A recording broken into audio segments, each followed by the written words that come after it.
திருக்கைலாயம் சென்று என் அப்பன் திருவடிகளை தரிசிக்கப் போகிறேன். ஐயோ, திருக்கைலாயத்திற்கா? எவ்வளவோ உயரத்தில் இருக்கும் அந்த இடத்திற்கு உங்களால் எப்படி போக முடியும்? என்னாலேயே போக முடியாமல் பாதி வழியிலேயே திரும்பி விட்டேனே. உங்களால் ஏன் போக முடியவில்லை? அவ்வளவு தூரம் நடப்பதற்கு என் உடம்பிலே பலம் இல்லை. ஒரு காரியத்தை சாதிப்பதற்கு உடல் பலம் மட்டும் போதாது, மனோபலமும் வேண்டும்.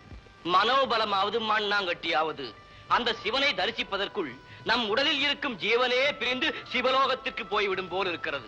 ஐயா, பலகீனமாகிவிட்டீர்கள். இனி அந்த பரபிரம்மத்தை உங்களால் பார்க்கவே முடியாது. நீங்கள் மட்டும் பார்க்கவா போகிறீர்கள்? பேசாமல் திரும்பி விடுங்கள் அம்மா. ஐயா, அந்த பரமனை பார்க்காமல் நான் திரும்பவே மாட்டேன். அந்த பரமேஸ்வரனை பார்ப்பதற்கு திருக்கைலாயத்திற்கே தான் போக வேண்டுமா? மனதில் நினைத்தாலோ வேறு எங்காவது உட்கார்ந்து பூஜை செய்தாலோ போதாதா? ஐயா, பசுவின் உடம்பில் இருக்கும் பாலை மடியை பிடித்து கறந்தால்தானே வருகிறது. அதன் வாலையோ காலையோ பிடித்து இழுத்தால் பால் வருமா? அதே போல் ஆண்டவனை தரிசிக்க வேண்டும் என்றால் திருக்கைலாயம் சென்றுதான் தரிசிக்க வேண்டும். நான் வருகிறேன் ஐயா. சரி, போய் வாருங்கள் அம்மா.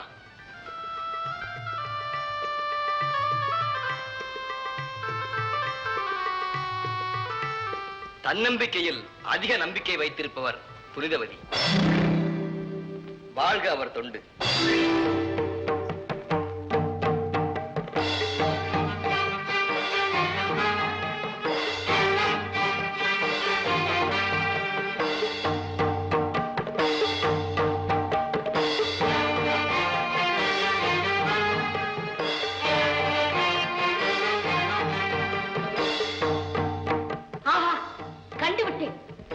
என் அப்பன் ஈசன் அமர்ந்திருக்கும் திருக்கைலாய மலையை கண்டுவிட்டேன்.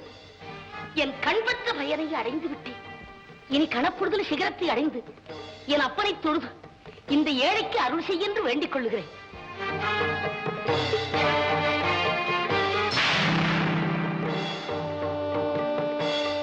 சிவசிவா,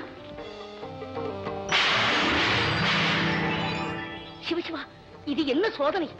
படிகளெல்லாம் சிவலிங்கமாக காட்சி தருகின்றது. இறைவா, பார்க்குமிடமெல்லாம் உன் வடிவமாக அமைத்து விட்டால் நான் எப்படி படியேறி வரப்போகிறேன் என்று பார்க்கிறாயா?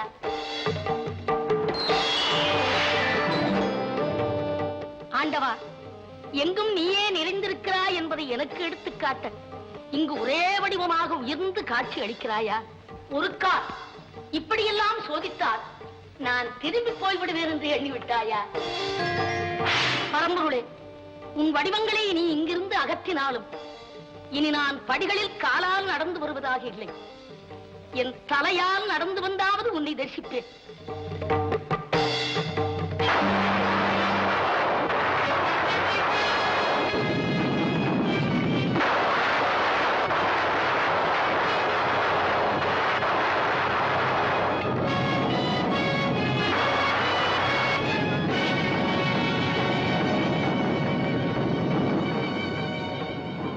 சுவாமி, என்ன இதெல்லாம்? தேவி, என்னை காண வேண்டி அம்மை வருகிறாள். அம்மையா? அவனியில் உள்ள அனைவரும் உங்களை அம்மையே அப்பா என்று போற்றுகிறார்கள். நீங்கள் ஒருவரை அம்மையே என்று சொல்லும் அதிசயத்தை நான் இப்போதுதான் கேட்கிறேன். எல்லோருக்கும் அம்மையப்பனாக இருக்கும் எனக்கும் ஒரு அம்மை வேண்டாமா? நான் தாயில்லாத பிள்ளையாக இருப்பதால் தானே காண்டீவன் வில்லால் அடித்தான், கண்ணப்பன் காலால் உதைத்தான். மேலும் ஒரு பிள்ளைக்கு அறுசுவையோடு அமுதளிப்பவள் அன்னை அல்லவா? நான் அடியாராக சென்றபோது அந்த அம்மை எனக்கு அன்னமிட்டு மாங்கனி படைத்து மகிழ்ந்தார்கள். அதனால் தான் அவர்களை அம்மை என்று சொல்கிறேன். அத்துடன் தன்னை எனக்கே அர்ப்பணித்துக் கொண்டவர்கள். ஓஹோ, புனிதவதி வருகிறார்களா? ஆம் தேவி. ஒரு அம்மையின் வருகைக்காகவா அண்டங்கள் எல்லாம் அசைந்தாலும் அசையாத இந்த கைலாய மலை அசைந்தது? அப்படி சொல்லாதே தேவி. உலகத்தை எல்லாம் ஆற்றுவிப்பவர்கள் நாம் தான். இருந்தாலும் நம் மீது அன்பு செலுத்தும் ஒரு தொண்டர் மனம் சற்று அசைந்தாலும் அவர்கள் உள்ளத்தில் இருக்கும் நாமும் அசைகிறோம், நாம் இருக்கும் இடமும் அசைகிறது. தேவி, சிவமே பெரிதென்றெண்ணி சிரத்தால் கைலை மலையை கடந்து வரும் அந்த அம்மைக்கு அருள் செய்வோம். புறப்படு. அந்த அம்மைக்கு சிவம் தானே தேவை, சக்தி தேவையில்லையே. நீங்கள் புறப்படுங்கள், நான் இங்கேயே இருக்கிறேன். அனைத்தும் கடந்த உனக்கு கூடவா புகழில் ஆசை வந்து விட்டது? அப்படி இல்லை, அந்த அம்மை சக்தியை நினைக்கும் காலமும் வரும், அப்போது நான் அருள் செய்கிறேன். சரி, உன் இஷ்டம். நான் வருகிறேன். அம்மையே, எழுந்திருங்கள். அன்பே சிவம் என்ற தத்துவத்தை உணர்ந்த அருந்தவ செல்வமே, நான் அமர்ந்திருக்கும் இந்த மலையை காலால் மிதிக்க அஞ்சி தனையால் நடந்து வந்து என் உள்ளத்திலே நிலையான இடத்தை பெற்றுவிட்ட தாயே, உங்கள் செல்ல பிள்ளையாக இருந்து சொல்கிறேன். என்னென்ன வரங்கள் வேண்டும் கேளுங்கள், அனைத்தையும் இப்பொழுதே தருகிறேன். அப்பனே, அனைத்துலகும் பணிகின்ற முதல்வனே, இந்த அடியாளுக்கு காட்சி தந்த பரம்பொருளே, உன் ஒப்பற்ற திருவடியை கண்ணார கண்ட பின்பும் இந்த பேரைக்கு வேற என்ன வேண்டும்? இருந்தாலும் இறைவா, எனக்கும் ஒரு வரம் வேண்டும். அம்மையே, என்ன வரம் வேண்டும்? பிறவாத வரம் வேண்டும், இனி பிறவாத வரம் வேண்டும். என் பிழையாலே நான் மீண்டும் பிறந்து விட்டால் உன்னை மறவாத மனம் வேண்டும். பிறவாத வரம் வேண்டும், என் பிழையாலே நான் மீண்டும் பிறந்து விட்டால் உன்னை மறவாத மனம் வேண்டும். பிறவாத வரம் வேண்டும்.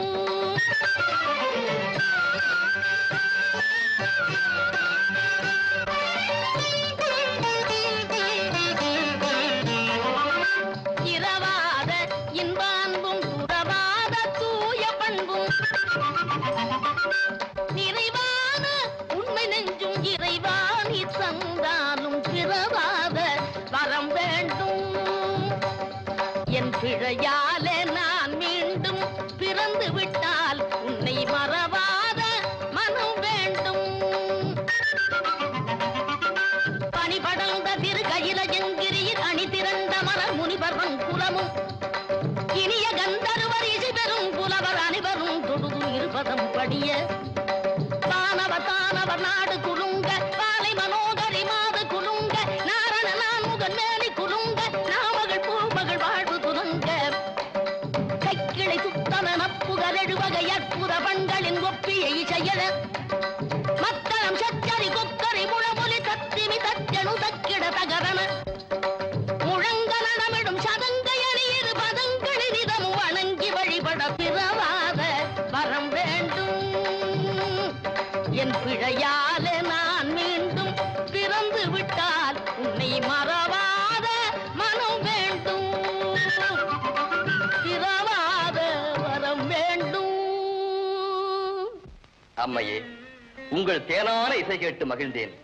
பிறவாத வரம் கேட்ட உங்களுக்கு வேறு ஏதேனும் வரம் வேண்டும் என்றாலும் தாராளமாக கேட்கலாம். அப்படி என்றால் இறைவா, நான் அகமகிழ்ந்து பாடும் பொழுது நீங்கள் ஆனந்த தாண்டவும் ஆட வேண்டும்.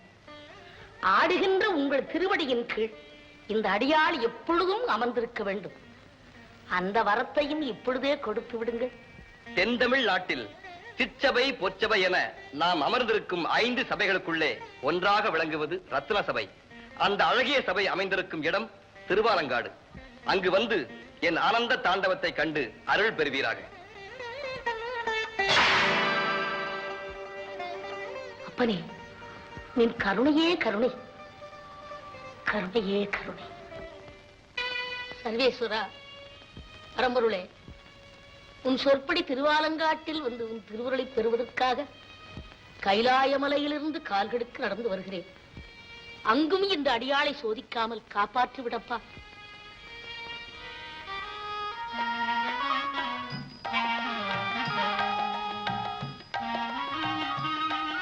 தாயே, பரமேஸ்வரி, லோகமாதா, எங்களுக்கு கல்யாணம் ஆன நாள்ல இருந்து தினமும் தவறாம உன்னை வந்து தரிசிச்சுட்டு போறமே, எங்க குறைய தீர்க்க மாட்டியா? அம்மா, நாங்க என்ன மாட மாளிகை கூட கோபுரம் வேணும்னா கேக்குறோம். எங்க வம்ச விருத்திக்கு ஒரு குழந்தைய கொடுன்னு தானே கேக்குறோம். சீக்கிரம் எங்க வீட்டுல கொஞ்சம் விளையாட ஒரு குழந்தை செல்வத்தை கொடுத்தாயி.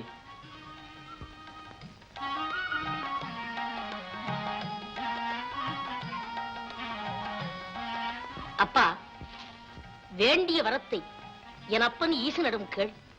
கேட்டதை கொடுக்கும் தன்மை அவன் ஒருவனுக்கே உண்டு. அப்படின்னா இங்க இருக்கிற காளி தேவிக்கு நாங்க கேக்குற வரத்தை கொடுக்கிற சக்தி இல்லைன்னா சொல்றீங்க? இந்த சக்திக்கும் சக்தியை கொடுக்கும் வல்லவை அந்த சர்வேஸ்வரன் ஒருவனுக்குத்தான் உண்டு. அப்போ இந்த காளிக்கு எந்த வல்லமையும் இல்லைன்னு சொல்றீங்களா? இவள் ஊரை காக்கும் காவல் தெய்வம். என் அப்பன் உலகத்தையே காக்கும் தெய்வத்தின் தெய்வம். அவனை வணங்குங்கள், சீக்கிரம் அருள் கிடைக்கும். இப்ப அம்மா சொன்னதை கேட்டியாடி? இனிமே அப்பனைத்தான் கும்பிடணும். அப்பா, அவனின்றி ஓர் அணுவும் அசையாது. ஆண்டவனை கேளுங்கள், வேண்டியதை கொடுப்பான். ஓய்வார்கள். அப்ப நாங்க வர்றோம் தாய். இறைவா,